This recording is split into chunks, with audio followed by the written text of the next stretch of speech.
ഈശോമിശിഹായ്ക്ക് സ്തുതിയായിരിക്കട്ടെ. ഹൃദയശുദ്ധതയോടെ ആരെയും ദ്രോഹിക്കാതെ നന്മ മാത്രം പ്രവർത്തിച്ചുകൊണ്ട് ഈശോ കാണിച്ചു തന്ന വഴിയെ നടക്കാൻ ആഗ്രഹിക്കുന്നവരാണ് ക്രിസ്ത്യാനികളായ നാം എല്ലാവരും അല്ലേ.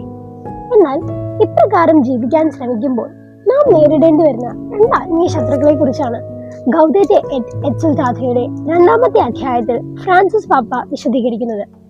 ആദ്യ നൂറ്റാണ്ടുകൾ തന്നെ സഭയിൽ കടന്നുകൂടിയ പാഷാണ്ഡതകളായ നോസ്റ്റിസിസം അഥവാ ജ്ഞാനവാദവും പെലേജിയനിസവുമാണ് ഈ വില്ലന്മാർ. ജ്ഞാനവാദികൾ വിശ്വസിക്കുന്നത് രക്ഷപ്പെടുന്നതിന് ഏറ്റവും പ്രധാനപ്പെട്ട കാര്യം അറിവാണ് എന്നാണ്. അതെ, തങ്ങളുടെ ബുദ്ധിപരമായ വിധികൾ മറ്റുള്ളവരുടെ മേൽ അടിച്ചേൽപ്പിക്കാൻ ശ്രമിക്കുന്നവരും തങ്ങളുടെ അറിവ് കാരണം സ്വയം പരിപൂർണരായി കരുതുന്നവരുമായ ഇത്തരക്കാർ ഇന്നും നിരവധിയാണ്.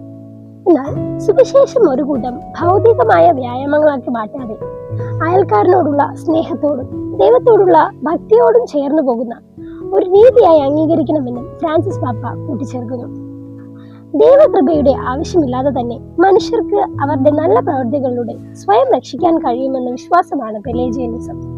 ക്രിസ്തു നമുക്ക് രക്ഷ നേടിത്തന്നത് തന്റെ കുരിശുമരണവും ഉദ്ധാനവും വഴിയല്ല, മറിച്ച് അവന്റെ പഠിപ്പിക്കലുകൾ പിന്തുടർന്ന് നമ്മെ തന്നെ രക്ഷിക്കാൻ കഴിയുന്ന ഒരു നല്ല മാതൃക മാത്രമാണ് അവൻ നമുക്ക് നൽകിയതെന്ന് ഇത്തരക്കാർ വിശ്വസിക്കുന്നു. ഈ പാഷാണ്ഡതകൾ നമ്മുടെ സഭയിലും സമൂഹത്തിൽ നിന്നും ഇന്നും പൂർണ്ണമായും അപ്രത്യക്ഷമായിട്ടില്ല എന്ന് മാത്രമല്ല, ഇവ ഇപ്പോഴും നമ്മുടെ ആത്മീയ ജീവിതത്തിൽ വിള്ളലുകൾ ഏൽപ്പിക്കുന്നുണ്ടെന്ന് ഫ്രാൻസിസ് പാപ്പ ഓർമ്മിപ്പിക്കുന്നു. വിശുദ്ധിയിലുള്ള നമ്മുടെ വളർച്ചയെ തടസ്സപ്പെടുത്തുന്ന ഈ പാഷാണ്ഡതകളുടെ ചെറുതോ വലുതോ ആയ ഏതെങ്കിലും ഭാവം നമ്മുടെ ജീവിതത്തിലും കടന്നുകൂടിയിട്ടുണ്ടോ എന്ന് ആത്മശോധന ചെയ്യാം.